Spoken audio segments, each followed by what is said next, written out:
Sup, you beautiful bastards? Welcome back to the Philip DeFranco Show. I have a wild Thursday show for you, so buckle up, hit that like button, and let's just jump into it. And the first thing that we're going to talk about today, and it should come as no surprise if you took even just a glimpse at the comment section yesterday, we need to talk about why creators small and large appear to be fucking furious with YouTube right now. And at the center of this controversy, you have a creator by the name of the Actman. Right, so where we'll start is over the past couple of days, he has tweeted that his videos have been striked and removed, and that he was going to get demonetized and going to be removed from the partner program. Also worried that and questioning whether or not his channel could be entirely removed from YouTube. And with this, YouTube receiving a ton of backlash with people saying, okay, there's really no good reason for you to do this. With one of the main theories that people were throwing around out there being that another YouTube channel had been false striking his videos to take him down. Which, for some background here, there are tons and tons of previous back and forth going between the Actman and this other YouTuber that we're not going to get into today. There is a reason that one of the videos in question here is about an hour talking about just this creator. And ultimately, my job is to try to take the news, make it consumable, get it to you, and so we're going to focus really just on what's been happening recently. One of the things you need to understand about this other YouTuber, Quantum TV, is that right now there are tons of claims, accusation videos, and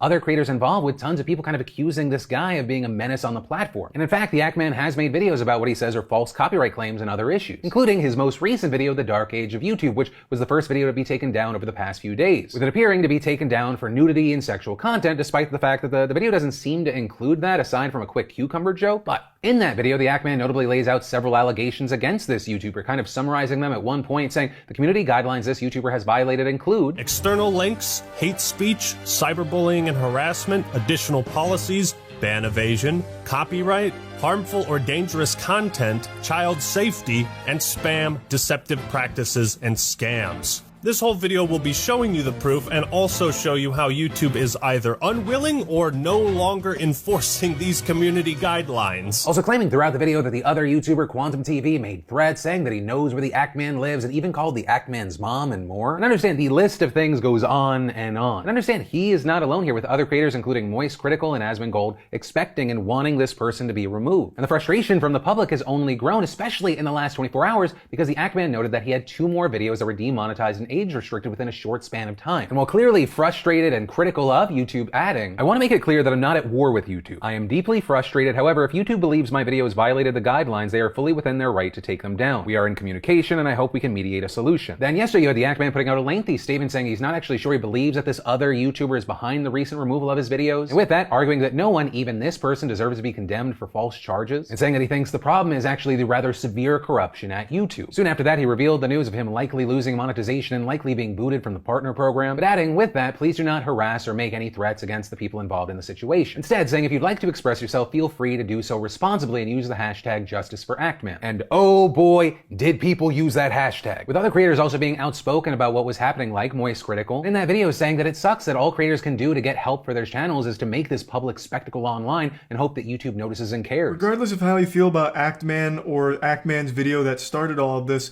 I believe everyone can agree that the strike is utter. There is no grounds for nudity and sexual content strike here.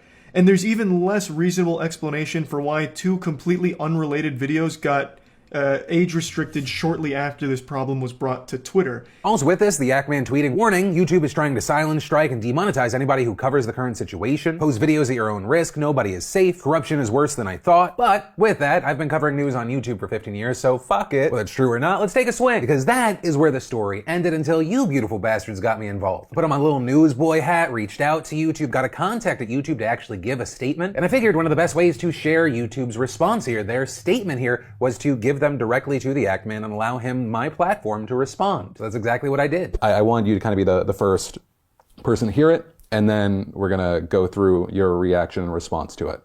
So according to YouTube, we're talking about 2 separate situations here. It's not apparently connected. Okay. One, they said, yes, the video was removed for unwanted sexualization.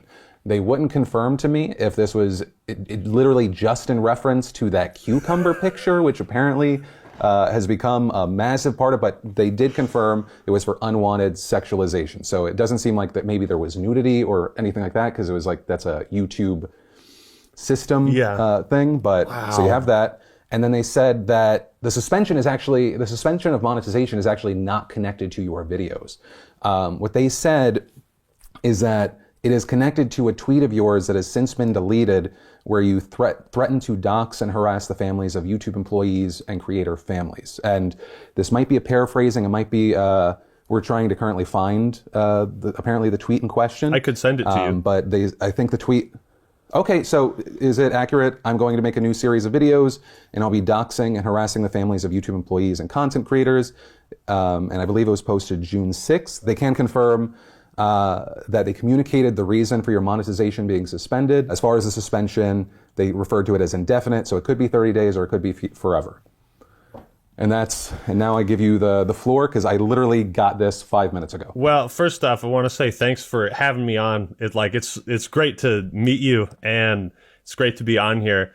It is kind of what I've come to expect from YouTube. Now, I want to preface all of that by saying that tweet saying like, I'm going to start this new series, doxing people, a lot of family fun involved.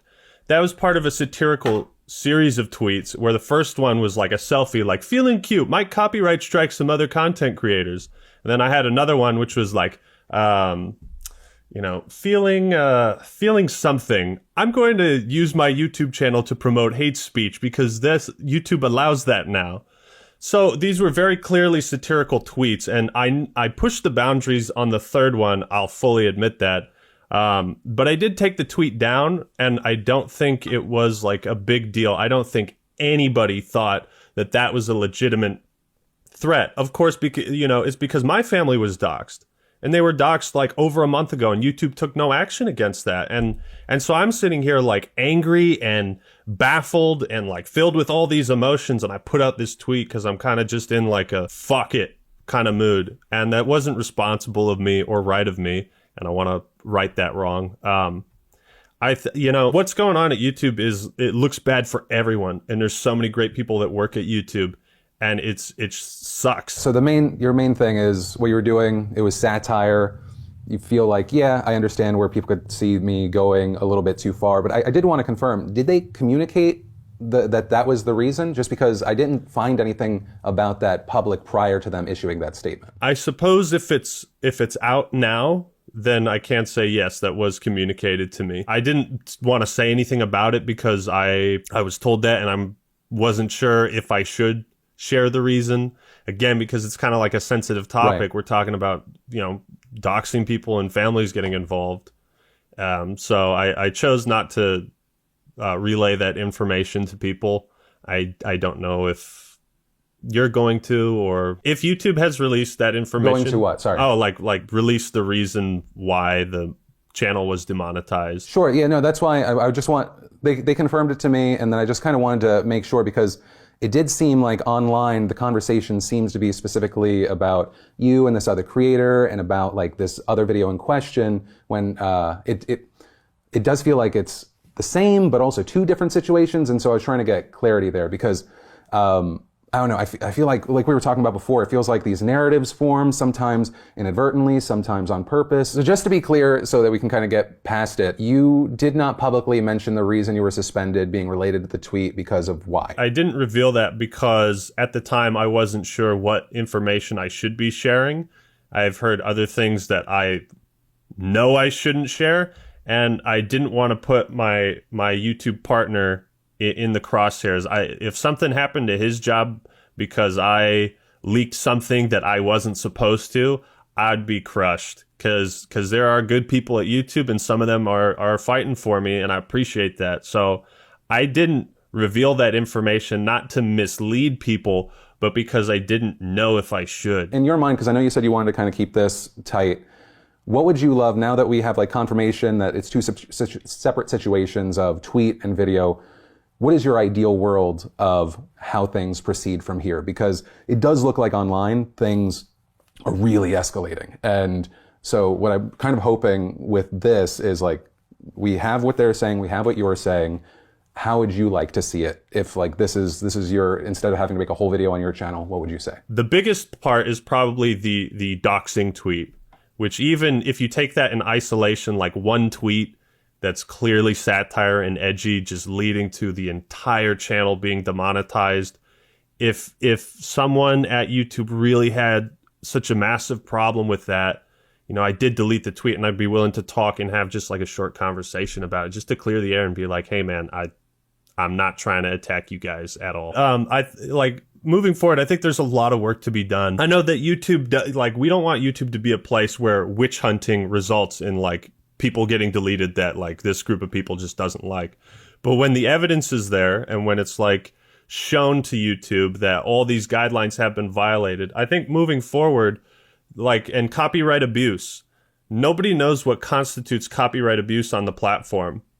Because if you file a false claim, and you don't list the video you're claiming, they consider that a fair request, and that makes no sense to me. So we need clear understanding of what they believe copyright abuse constitutes, and these community guidelines. And I just hope there's more common sense introduced to YouTube when they're dealing with situations like this. I hope my channel obviously gets remonetized, and I hope those videos that were age restricted come back as well. I hope Quantum is also rightfully terminated for, being so terrible on the platform. And yeah, I hope good stuff comes from this. I hope other content creators aren't like silenced or demonetized. I've heard, I believe the algorithm was recently changed to demonetize videos with my name in them, with, copyright abuse and false flagging. I can't verify any of that 100%, but it's just, I just want the platform to be healthier. Sure. So kind of on that note, actually, the last thing I'll say, you still kind of stand by the tweets. I'd have to find them where you kind of say that it's like this corruption at YouTube that is causing it, because it does feel like there is a slight conflict in the narratives and the information that was known and being kind of said to the public. I feel like someone or some group of people I feel like YouTube has made the wrong decision at every point in this. If you call that corruption, I suppose that's an interpretation for it. But I believe YouTube has had 1,000 opportunities to do the right thing, and at every turn they've chosen to do the opposite. So thank you to Ackman for his time to react to this, to share his thoughts. Also, I do want to note that after we were done with the main recording, he did want to say, I don't want people to get all up in arms and like feel like they're at war with YouTube, because like I've been saying, YouTube is still a fantastic place that I love.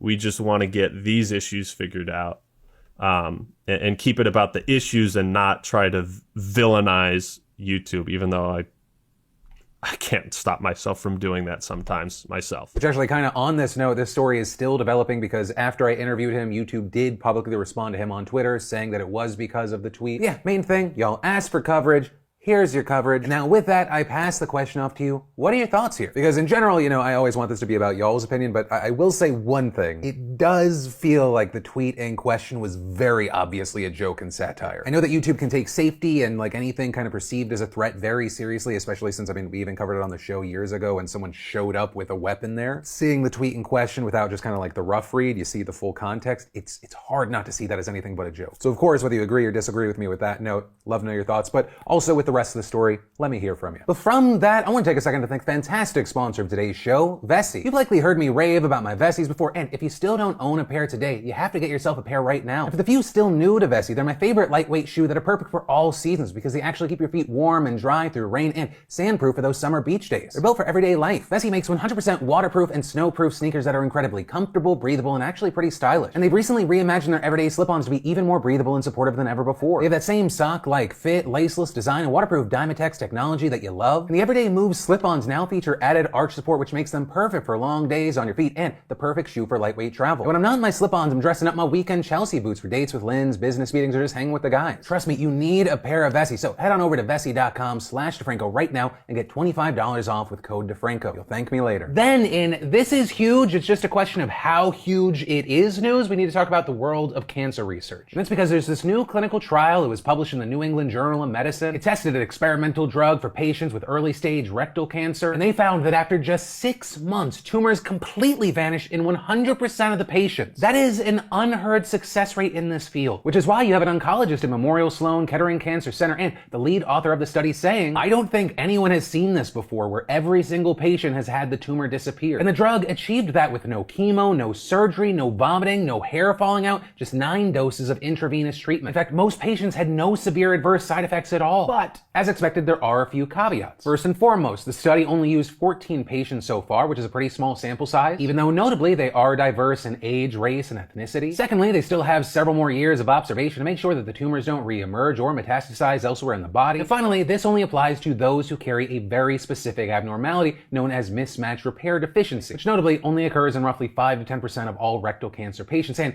tends to resist chemotherapy. But regardless of that, the results here are huge, and with further research, doctors hope this drug can be used to treat the same abnormality in other types of cancer as well. Which is why when the study's lead author presented her results at the annual meeting of the American Society of Clinical Oncology in Chicago, she was interrupted before she could even finish by a round of applause with people gasping and crying. Plus, in science, you never know how one discovery might lead to another, and then another, and then another. And while on its own, this story is amazing for those it will directly affect, it also, I think, provides hope. Anytime we can get hope in this world, I'll take it. And then, on this show, we've been talking about inflation. We even had Representative Katie Porter on to talk about it with gas. But what you may not be aware of is what's happening right under your nose, and it's called shrinkflation, which kind of sounds like what happens to me when I get in very cold water. And actually, it's somewhat like that. Unexpectedly, you're getting something smaller than what you were promised. Right? Shrinkflation is when the size of products decreases, but their price largely remains the same. And we've seen this before. It can be normal, but over the last few months, it has heavily accelerated. For example, Gatorade. It used to be sold in 32-ounce bottles, but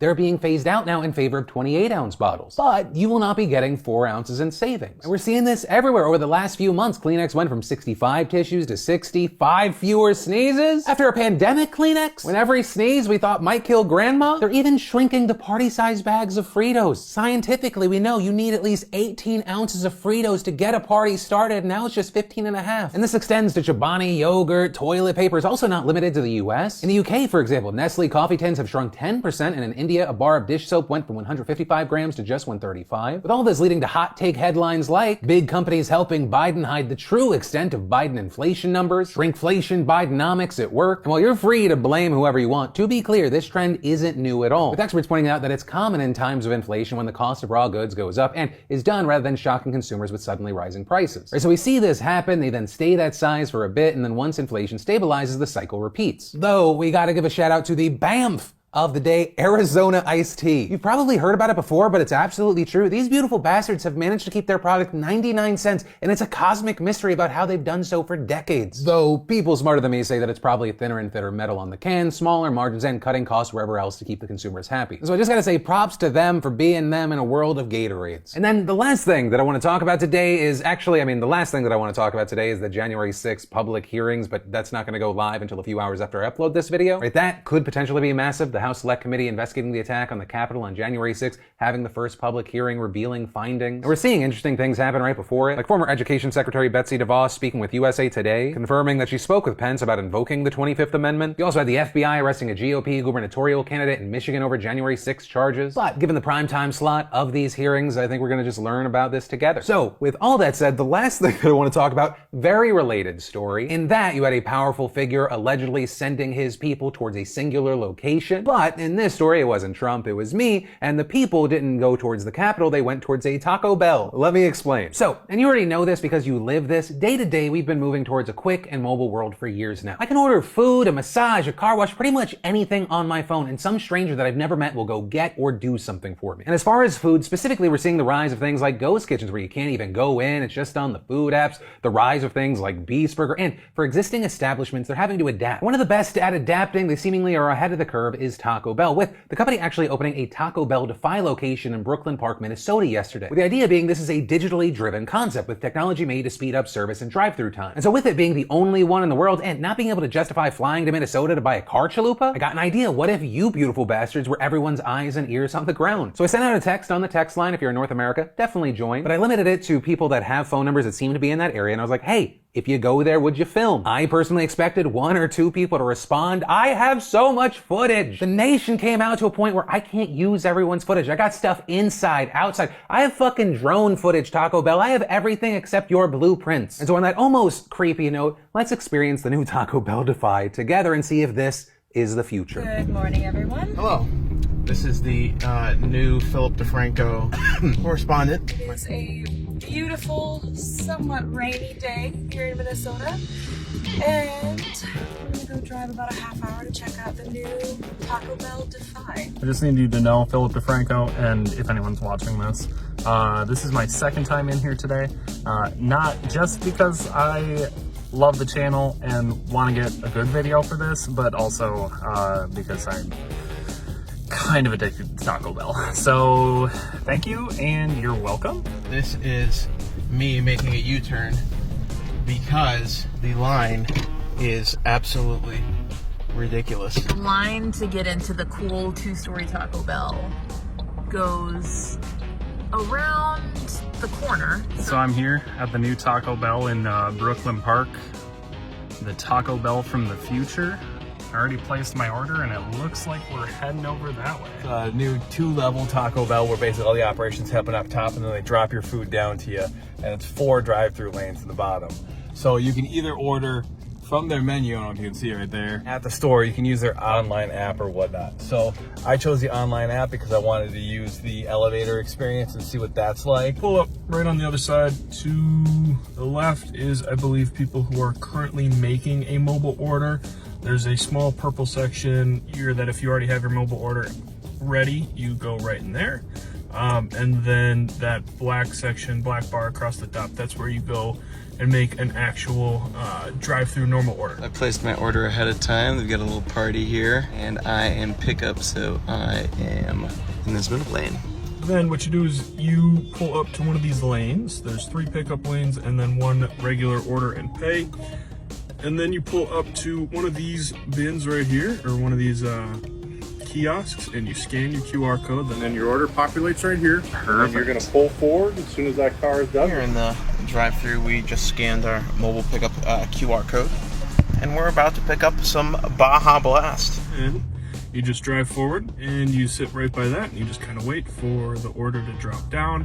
Mine took less than a minute from the... So it looks like that's where the food's coming down, obviously. Hi there, Jared. Yes. Coming down. Perfect, thank you. Would you look at that? That's so cool. The only big piece of advice is you definitely want to pull closer to it than expected. It's a little tough to reach. For the first day out here, it looks like they have a lot of help going on. People help getting the app installed, getting the whole system done. Like you can see these people up here, they're just helping out, trying to make sure that we got everything done right. So you know how cool the combination Pizza Hut Taco Bell is? What about a 2-story Taco Bell with fucking bank lanes? Did you guys say it was quicker than normal, or? Oh yeah, super quick. There was spots we could park and make a mobile order and everything, and it's like 100 people in front of us, and we got through in like 10 minutes. Well, that was entertaining. And the best part of all of that is that I can't have gluten or dairy. Just got back from Taco Bell, from the new Taco Bell Defy, and it was great. That has been Taco Bell Defy. And once again, I just want to say a massive thank you to everyone that participated. Even if your footage wasn't used in this, thank you so much. I always say that the show isn't the show without y'all's, and specifically and singularly, that is true about today's episode. Yeah, the question I'll attach to this story is, do you think this is the future? We're going to see other companies joining in on this kind of concept. As well as, I'd love to know your thoughts on any story today, because this is the end of today's show. As always, thank you for watching, like, and being a part of the conversation down below. If you want more news coverage, I got more news coverage right here. With that said, of course, my name's Philip DeFranco. You've just been filled in. I love yo faces, and I'll see you next time. This hair has been driving me crazy.